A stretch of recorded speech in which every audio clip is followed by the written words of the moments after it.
देखिए, हम लोग ये मानते थे कि हो सकता है कि नेता प्रतिपक्ष बनने के बाद श्री राहुल गांधी परिपक्व होंगे,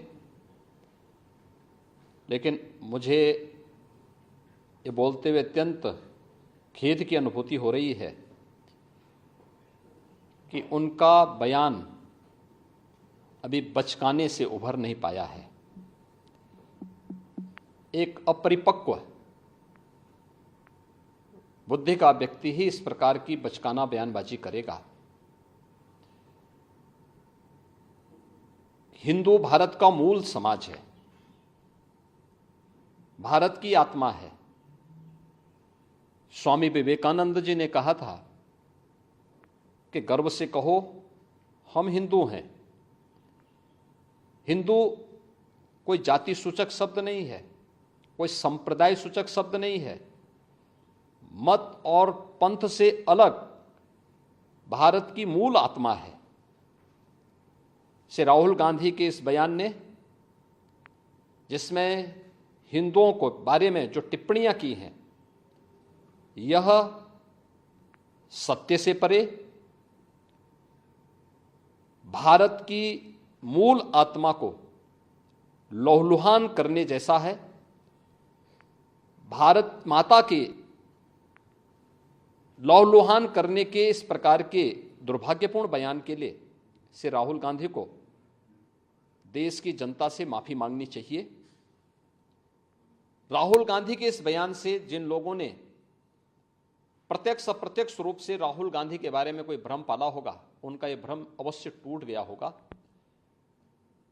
मैं श्री राहुल गांधी के इस प्रकार के वक्तव्य की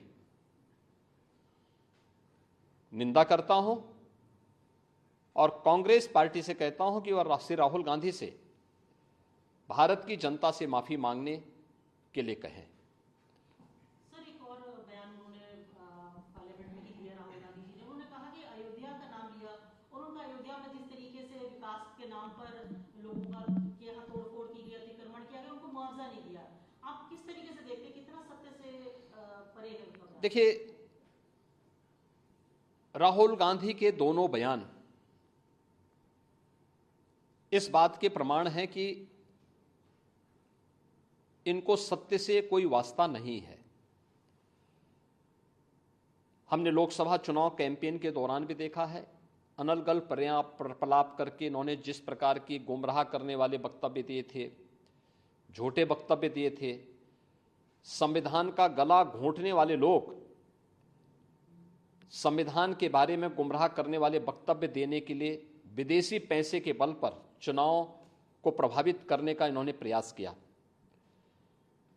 1 लाख रुपए के फर्जी बॉन्ड भरवा करके भारत की माताओं को, बहनों को इन्होंने गुमराह करने का कार्य किया। और आज जो बयान फिर से राहुल गांधी ने दिए हैं, वे अत्यंत निंदनीय हैं और शर्मनाक भी।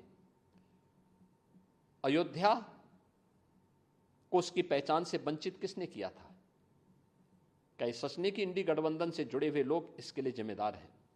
श्री राहुल गांधी और उनके सहयोगी इस बात के लिए जिम्मेदार हैं, जिन्होंने न केवल अयोध्या को वनवास दिया था, बल्कि सरयू मैया के रक्त के जल को भी रक्त रंजित करने का कार्य किया था। कौन नहीं जानता है कि अयोध्या को उसकी पहचान से वंचित करने का कार्य आजादी के बाद से ही लगातार कांग्रेस करती रही। रामलला के मंदिर पर ताला लटकाने का काम किया था, हिंदुओं को पूजा करने से वंचित करने का काम कांग्रेस ने किया था। और आज जब अयोध्या अपने वैभव की पुनर्स्थापना के लिए फिर से पूरी दुनिया को अपनी ओर आकर्षित कर रही है, तो कांग्रेस कैसे इसको अच्छा मान सकती है? श्री राहुल गांधी का बयान झूठ का एक पुलंदा है।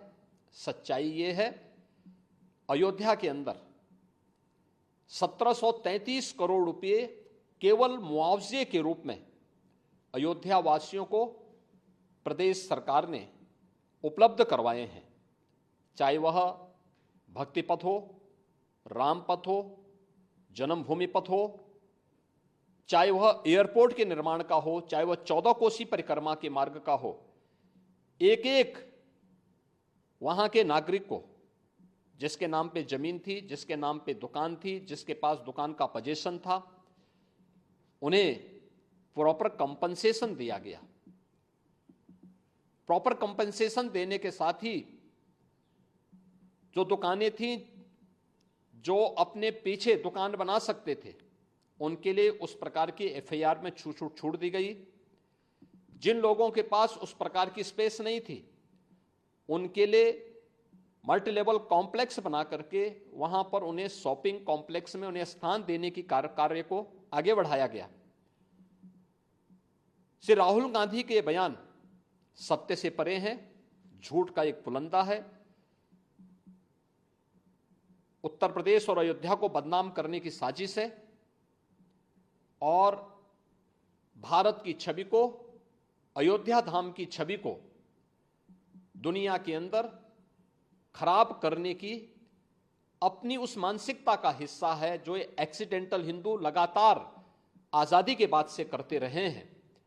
लेकिन इसका जवाब समय आने पर अयोध्या की जनता भी और देश की जनता भी कांग्रेस पार्टी और इंडी गठबंधन को देगी।